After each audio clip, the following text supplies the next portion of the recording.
Hello friends, अस्सलाम वालेकुम। उम्मीद करता हूँ आप सब खैरियत से होंगे। गोल्ड के एनालिसिस को देखते हैं कि गोल्ड क्या कर रहा है। एक्सपेक्टेड मूव हो चुकी है, जो कि हमने एक्सपेक्ट किया था कि मार्केट ऑलमोस्ट इस लेवल के पास तक आ सकती है और इस लेवल के पास से जाके वापस रिकवर कर सकती है, जिसमें मैंने ये कहा था कि यहाँ से अगर मार्केट मूव करती है तो यहाँ से ऑलमोस्ट इस कैंडल के करीब से रिकवर कर सकती है। इस वाली कैंडल के करीब से, इस पूरे एरिया के करीब से रिकवर कर सकती है। इस जिस वीडियो में कहा गया उसका लिंक आप राइट टॉप कॉर्नर में देख सकते हैं। तो यहाँ पर उस वीडियो में कहा गया था कि आप अगर यहाँ से सेलिंग करना चाहें तो अप्रॉक्सीमेटली आप इसके मिडल से सेलिंग कर सकते हैं, जो कि मार्केट यहाँ से गिरी भी है और तकरीबन 180 पिप्स और $18 मार्केट यहाँ से गिर चुकी है। तो इसके बाद अब मार्केट का एक बहुत ज़बरदस्त किस्म का क्लियर व्यू बना है, जो कि हमारे पास नज़र आ रहा है। फर्स्ट ऑफ ऑल हमारे पास एक ये ट्रेंड लाइन नज़र आ रही है। ये बुलिश अप साइड से डाउन साइड की जो ट्रेंड लाइन है, वो हमारे पास ये ट्रेंड लाइन आ रही है, जिसमें ये ट्रेंड लाइन ब्रेक कर चुकी है मार्केट। अगर हम इस पॉइंट से कंपेयर करते हैं तो मार्केट इसको ब्रेक कर चुकी है। ब्रेक करने के बाद अब यहाँ पे एक तो ये हमारे पास ब्लॉक आ रहा है जहाँ से मार्केट ने रिवर्स किया है। दूसरी चीज़ हमारे पास क्या आ रही है कि एग्जैक्टली यही जो पॉइंट है हमारे पास, इसी पॉइंट के करीब से भी मार्केट वापस गिर सकती है। एक्सपेक्टेड है कि ये एक रेजिस्टेंस लेवल है, यहाँ से गिर सकती है। तो अब एक तो ये पॉइंट जो है वो क्लियर हमारे पास रिवर्सल पॉइंट बन चुका। एक जो ब्रेकआउट है, क्लियर ब्रेकआउट हमारे पास आ गया, इसमें कोई शक नहीं है। लेकिन अब क्या मार्केट यहाँ से गिरेगी या स्टिल यहाँ से रेगुलरली ब्रेकआउट देगी? क्या मार्केट कर सकती है, हम यहाँ पे इसको देखते हैं।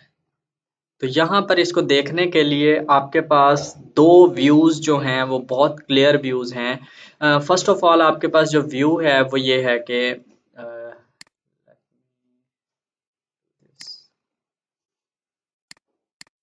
जी हाँ, तो फर्स्ट ऑफ ऑल आपके पास जो इसका व्यू आ रहा है वो ये है कि मार्केट यहाँ से डाउन साइड गिरी है, उसके बाद अगेन यहाँ से डाउन गिरी है। लेकिन इस दोबारा डाउनसाइड मूवमेंट से पहले मार्केट ने ये एक बुलिश फ्लैग टाइप बनाया था या अपर रेंज बनाई थी, उसके बाद मार्केट गिरी। तो अब वापस उठते हुए मार्केट क्या कर सकती है, सेम यहाँ पर जाने के बाद इसके करीब जाके ये रेंज बना सकती है, वापस इस तरह से फ्लैग टाइप रेंज मार्केट बना सकती है। उसमें हमें मार्केट फेवर ये देगी कि ये एक सपोर्ट लेवल है जहां से मार्केट पहले दो दफ़ा रिवर्स की थी और उसके बाद तीसरी दफ़ा यहाँ से भी उसने रीटेस्ट किया इसको। तो एक्सपेक्टेड है कि मार्केट यहाँ से थोड़ा अप डाउन करके और यहाँ से वापस ऊपर की तरफ निकले। अगर ऊपर की तरफ निकलती है तो डेफिनेटली हमारे पास एक ये रेजिस्टेंस लेवल आ जाता है, यहाँ तक मार्केट आ सकती है। तो एक व्यू हमारे पास ये है कि मार्केट इस तरह से कर सकती है कि यहाँ पे फ्लैग बनाए और फ्लैग बनाने के बाद यहाँ से ऊपर की तरफ उठे। फर्स्ट। दूसरा व्यू ये है कि यहाँ से तब तक हम मतलब श्योर नहीं होंगे जब तक इस वाली नेक लाइन का ब्रेकआउट नहीं हो जाता है। इसको खत्म करते हैं अंडरस्टैंडिंग के लिए। ये बेसिकली क्या बनेगा, ये basically inverse head and shoulder pattern बनेगा कि जिस तरह से इनवर्स हेड एंड शोल्डर में मार्केट मूव करती है सेम वैसे होगी। लेकिन इनवर्स हेड एंड शोल्डर की जो कंफर्मेशन हमारे पास होती है वो होती है नेक लाइन के ब्रेकआउट के बाद। नेकलाइन का ब्रेकआउट यहाँ से होगा। इट्स मीन के हम यहाँ से ही बाइंग अगर करते हैं, यहीं से बाइंग करते हैं, तो ये एक एग्रेसिव बाइंग हो सकती है according to the head and shoulder pattern. मगर अगर हम ये सोचते हैं कि ये इस पैटर्न की बेस पे जाएगी तो जो श्योर एंट्री होती है वो यहाँ से बनती है। तो यहाँ से अगर मार्केट इसको ब्रेक करती है तो हम ये कह सकते हैं कि इस तरह से मार्केट ऊपर जाएगी अगर इसको ब्रेक कर देती है। बट अगर इसको यहाँ पे ब्रेक नहीं करती, क्योंकि बड़ा टाइम फ्रेम डे वन का टाइम फ्रेम का अभी तक जो प्रीवियस हाई है वो ब्रेक नहीं हुआ, ये स्टिल अभी तक लास्ट टाइम फ्रेम की रिट्रेसमेंट चल रही है ये वाली मूव। अब एन मुमकिन है कि मार्केट यहाँ पर थोड़ा सा अबव जाकर तो यहाँ से वापस डाउन साइड मूव ले, जो कि एक मार्केट स्ट्रक्चर बनता है कुछ इस तरह से ये। तो एन मुमकिन है कि यहाँ पे दूसरा फ्लैग मार्केट यहाँ पे जो हम एक्सपेक्ट कर रहे हैं यहाँ बनाए ही ना, और यहीं से मुकम्मल तौर पे नीचे गिर जाए। तो यहाँ पे हमारे पास ये पॉइंट जो है वो ऐसा कह सकते हैं कि पॉइंट ऑफ कंफ्यूजन है। मगर अगर कोई यहाँ से बाइंग करता है, अगर कोई इस पॉइंट से बाइंग करता है तो वो वेरी स्मॉल रिस्क आ जाएगा डे 1 के टाइम फ्रेम के मुताबिक। अगर हम यहाँ से बाइंग करेंगे तो definitely over stop losses will be there also. या यहाँ के करीब हमारे स्टॉप लॉसेस आएंगे, और डेफिनेटली टारगेट हमारा ये रहेगा, जो कि बहुत अच्छी रिस्क रिवॉर्ड रेशियो है। 7.4 की रेशियो है, ऑलमोस्ट 8 कह देते हैं। एक ये व्यू आ सकता है। दूसरा व्यू हमारे पास क्या आ रहा है? दूसरा व्यू हमारे पास ये आ रहा है कि यहाँ पर अगर हम देखें कि मार्केट जो है वो इस पॉइंट की बेस पे, इन 2 पॉइंट्स की बेस पे अभी ये ट्रेंड ब्रेक नहीं हुई, और दूसरा पॉइंट जो है वो ये है।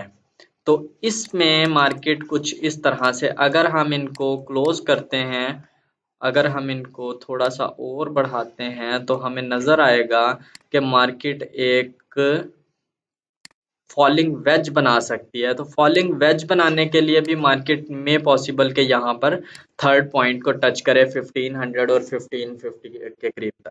सो ये एनालिसिस हैं गोल्ड के डे 1 के टाइम फ्रेम के मुताबिक और H4 के टाइम फ्रेम के मुताबिक। अगर हम इसके स्मॉलर टाइम फ्रेम में जाते हैं तो स्मॉलर टाइम फ्रेम में हमारे पास एक ये ट्रेंड लाइन आ रही है। ट्रेंड लाइन आने के बाद अगर हम इसमें मैकडी इंडिकेटर लगाते हैं, तो मैकडी इंडिकेटर में हमारे पास यहाँ पे कुछ भी फिल वक्त उस तरीके से कंफर्म नहीं हो रहा।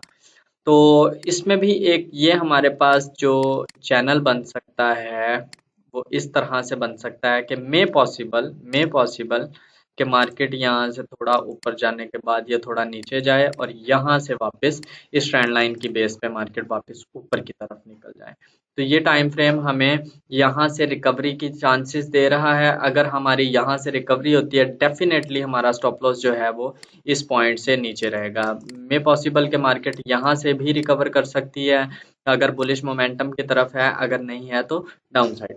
और एन मुमकिन है कि ये इस तरह से करने के बाद ये थोड़ा ऊपर जाए, और ऊपर आने के बाद मुकम्मल तौर पे मार्केट डाउन साइड कोलैप्स कर जाए।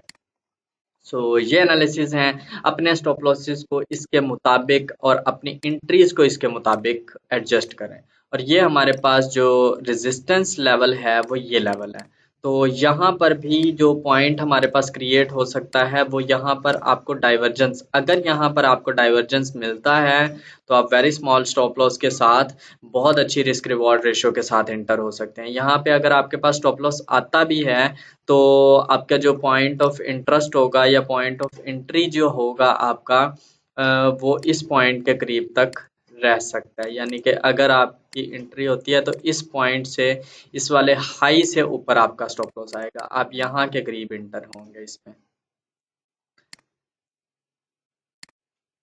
इस पॉइंट के करीब आप एंटर होंगे और स्टॉप लॉस आपका डेफिनेटली इस हाई के करीब रहेगा, और टारगेट आपका बिलो द सपोर्ट रहने वाला है। तो ये आपके एनालिसिस हैं, इस तरीके से इसको ट्रेड करें, और सब्सक्राइब करें, वीडियो को लाइक भी करें, और कमेंट में अपने सजेशन या अपनी चॉइस के एनालिसिस का ज़रूर बताएं। इंशाल्लाह मुलाकात होती है नेक्स्ट वीडियो में। फिल वक्त के लिए अल्लाह हाफिज़।